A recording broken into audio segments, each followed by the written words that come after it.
Hello everybody, and welcome back to more of the Shattergrounds campaign for Infinity. Phase 1 has gone swimmingly. Yes, indeed. I say that. I'm a liar. Phase 1 has not gone swimmingly. Humanity could not play nice, and things have gone very badly wrong, and we're about to escalate into Phase 2 of the Shattergrounds campaign. Yes, the scoring for all the zones is reset. So whatever the scores were at the end of Phase 1, those are locked in the system, and now we're on to new reset scoring for all the locations for Phase 2. So your all hard work hasn't all been undone. It's just now been saved for Phase 1. Now we're on to Phase 2, clean slate. Off we go again.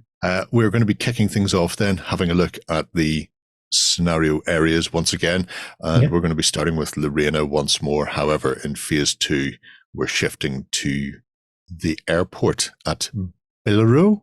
Bleriot, I think, is what we've decided the pronunciation of this is. Bleriot Airport. So if Rodan main spaceport is like the main spaceport for the planet, this is the private airport. This is the place where basically the elite have their private shuttles come and land. It's where they sort of take out pleasure helicopters and things to go about the planet, or pleasure aircraft. And it's where they sort of have their private jets and their sort of very fancy spacecraft are all here at this private airport. This location is where basically if things go very wrong on LORENA, people will be trying to leave from, and things might be starting to go very wrong. Yeah. So much so that the mission here is Last Launch, which is a new scenario type.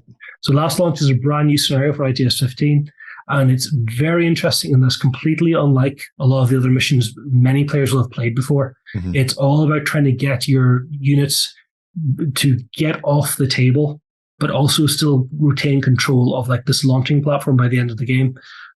Quite complicated, a lot of fun to play, but also requires a lot of thought into basically your strategy for how you're going to get your troops off, but still retain control of areas. So yeah, it's a good mission though, and it's very thematic for this one because basically everybody's trying to get out. The PDF pack will show you the exact mission rules for that. There's a lot going on. I imagine it's very much like Die Hard 2. A lot of rich people attempting to get their stuff through the airport, and discovered a whole firefight breaking out there. Well, in that vein, the Aleph and Nomads are contesting this area again. Aleph obviously want to make sure that the people that matter to them get off the planet okay, get out all right, and have their stuff protected. Whereas since this is a free-for-all, the Nomads want to be saying, hey, if Aleph can't get you out of here, why not let Nomads take you to somewhere safe? Oh, and have you got anything illicit that you want to get off planet that you maybe don't want the authorities to know about? Well, let me introduce you to Tunguska Holdings. We'll look after whatever illegal goods you have for a very small fee. I think that's reasonable. If it means me getting out of a war zone, I'm quite content to pay any money. If you've got a lot of illicit gold that you want to get off planet, well, the Nomads are the people to speak to. Moving away from LORENA and into HUAQUIAO, where Yijing and JSA are still duking it out. However, this time it's at an experimental energy research center.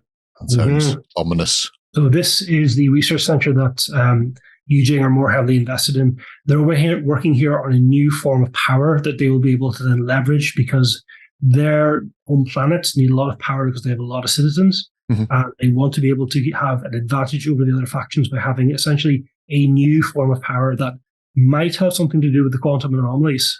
So they may have sort of tapped into that. So this is a facility that they are very heavily invested in. Yijing want to protect this facility at all costs, but the JSA, they're trying at the moment to establish themselves as a power in the human sphere. And if they were to steal this technology that allows sort of near infinite power, it would make a very big it'd make a big splash on the scene and give them a lot more leverage than with the other factions. Obviously something the Separatists would absolutely adore. Absolutely. Yeah, just push the balance of power a bit more in their direction and have people looking at them less as a small annoyance that's upsetting the balance and a player in their own right. If they were to succeed here, it could potentially mean that they don't have their own space force, you see, because they can't afford to produce their own spacecraft, and they currently rely on other factions to essentially ferry them about. But if they had access to sort of a lot of power like this, that could potentially mean that they could go exploring by themselves. And since Ensong, there are 3 brand new wormholes to parts unknown that have appeared in the human sphere. So you never know what they might be able to find when they go through them. And JSA, if they get lucky here, could be first through the gates. Quite literally, first through the gates. Yeah. The scenario we're going to be playing out then at the research center is Power Pack. Power Pack, yes. Good mission, also very thematic for this area, all about grabbing and holding consoles and activating antennas. So if you imagine the facility, they're basically trying to download data from these consoles and get out with the information. So yeah, it's very thematic for this one, and it's a fun one to play as well. And it'll actually, because of the extra campaign rules that are for this mission that people won't be aware of yet, it's very fun to play with both JSA and Yujing. Super fantastic, great, as somebody may say. All right, BHAI. Yes, BHAI. So previously we were at the Terraforming Center. We're now at a place known as the Shimmering Sky Tracking Station. So there is a partly weather control, partly communications, and partly defense facility known as Shimmering Sky, which is broadcast into the upper atmosphere by these massive towers. And there's a few of them scattered over the planet, but one of the main ones is here in BHAI. And it is this facility that the Combined Army and HUAQUIAO are going to be fighting over in this particular scenario. Who controls this, basically this facility controls most of the communications in that whole sector of the planet, and also essentially allows them to control the orbital defenses just over that section of the planet. So if you hold that area, it means that you can sort of bring your troops down more easily, and also control sort of how communication is handled by the various factions in that area.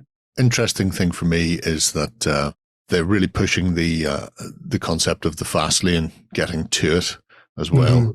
So motorbikes are getting a bit of a benefit as people go burning around the place. This mission is Uplink Center, which is a sort of classic mission as well. A lot of people are familiar from ITS. And it's all about sort of controlling antennas and also this sort of central objective in it, which in this case with probably something to do with the tower and its broadcasting facilities. Yeah. But the extra rules here from the campaign really change up this mission and make it quite a lot of fun to play with really any faction, but especially any faction who has access to bikes. I really enjoy seeing bikers out there. That's why every faction I collect, I've always got a bike, even if it's just a mercenary biker in, because I just like the look of them. That's true. Now, all factions can have access to mercenary bikers, and in this mission, you probably want to take at least one for funsies. Right. OKOLNIR, Maritime Traffic Control Center. So this is the location where Pano and Ariadne were fighting previously, and now we're in the Maritime Control Center, which is essentially what controls all the maritime traffic on the Aesir Ocean, which is the main ocean that is on the sort of attached to this particular landmass. So if you control this traffic control center, you control all the sort of ships coming in and out of the ports, all the sort of trade vessels that are leaving the ports, and also for space. And you're also in control of basically knowing who is coming in and out of the ports. So very important for trade if you're Pano, because you want to be able to ensure that, ships leave and exit at the right time and the right sort of goods are on them. But if you're Ariadne and you are sort of getting involved with the more sort of illicit side of this trade, well, then if you control the ships going in and out, you control the smuggling that's going in and out as well, and you help facilitate that. And more smuggling, more money, which is always good. The scenario here is Mind Wipe. Mind Wipe is an interesting one where the goal is to essentially wipe the data of enemy servers by finding the rogue AI that's hiding out in them. So if you can imagine this traffic control center, they've got two big banks of computers that have a sort of control AI that's managing all the sort of traffic in the area. And the goal of each faction is to essentially wipe out the opponent's one so that they can take over their one that they're hopefully going to try and keep safe. And there's a program in this one which is called Data Erasure that a hacker called the Uber Hacker, you have to say it like Uber Hacker, has control of. And it's held by a little sort of memory stick. And what I imagined it is essentially the entire discography of 90s synth pop band Erasure, and probably Depeche Mode as well. They just plug it in and just it just completely overwrites the AI inside, because could you listen to Always on repeat for eternity? At least you didn't go with Rick. With all respect. No, I was just worried that you might just put Rick on a loop in there. Never going to give you up or let you down. That would be frightening. That would be frightening, yes. It's probably banned by year 12, to be fair. Circumstance, yes. Good mission in this area, a lot of fun, and Pano can make use of one of their hacking abilities. They're hackers in this, and Ariadne can make use of sort of old school hacking, as in with an axe, to take the service in this particular mission. Heading off then to MONTALBÁN, Lifestyles of the rich and famous once again. We're visiting the Marina and Yacht Club, though. Yes, we're back to Space Monaco, and now we're down the Yacht Club. As you might expect from like the most prestigious and fanciest place, their yacht club is something else. It's got super yachts, and some of these super yachts are also space capable, from what I understand.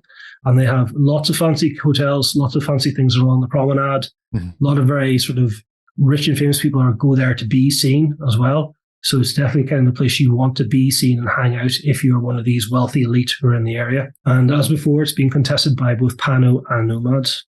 Yeah, and the scenario here is unmasking. So as we said about this location previously, a lot of spying goes on up here. And this mission is all about essentially find the spy and terminate them. So each player is trying to find the spy among the opponent's HVTs and eliminate them with prejudice.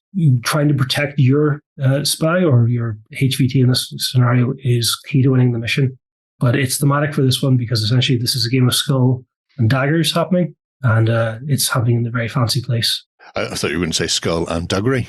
Skull and duggery is better than whatever I said. Yeah, but yeah, the idea of playing out a find the mole mission in the Infinity universe with the glitzy glamour, the big lights, neon glow everywhere. I mean, it writes itself, really, doesn't it? And the special campaign missions that go along with Unmasking this one make it really thematic. So you're really going to enjoy this one. Now, back to the capital. Onto Beltway 594, which is a big ring road encircling the capital of EDDA itself. And it goes all the way around the capital city. And all the administrative centers and all the things that matter in the city are within the Beltway.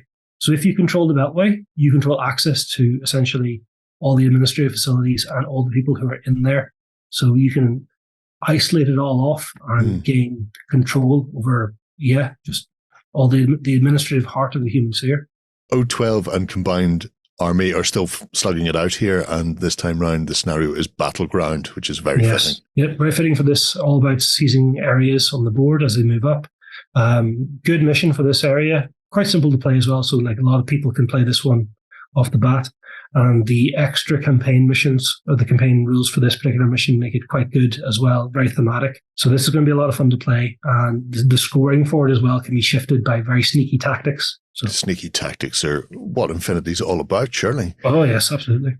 Out of all of the sort of the scenarios, which one sort of tweaks your infinityness the most? Which one do you really? Did you really want? No, you don't. But which one would you like to get on the table and play, regardless of factions that are attached to? The unmasking scenario for Pano and Nomads, because it's going to be so much fun. Absolutely. And then maybe second place, I'm not too sure. I think maybe the Beltway one, just because with the extra campaign runes for the Beltway scenario for Battleground, it's going to be fun as well. Yeah. I think either the Beltway or Hakaslam area, BHAI, around the Shimmering Sky project. Well, yes. Where they both have that fast lane. They both allow people to get down and dirty with bikes and other bits and pieces can be added in as well. I just like the idea of something set out, multi-lane highway, lots of exploded cars and massive craters that you're having to weave in and out of, while still actually trying to dedicate yourself to completing the mission. I like it. It feels right to me. Maybe it's too much Akira in my life. I'm not sure. Well, I'm going to be putting up some articles that I'm going to cover these missions and then give some tips and tricks for the factions that are contesting them, trying to make the most of the special campaign rules. So look out for those on the website as well. Yeah, we'll drop a link to those below, along with the link to the PDF for the new phase of the campaign, so you can see exactly how all of these scenarios play out and make your best laid plans for we are in not only the phase 2 but also the final phase. This is the home stretch to take you through to the end of Shattergrounds. Let us know what you think below, folks, and get your games in, and plenty of them.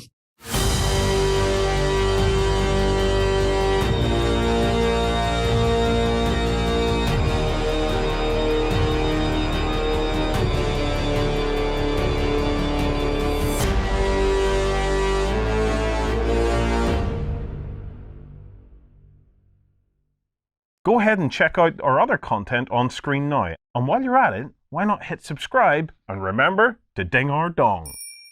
Go on, you know you want to click it. Go on.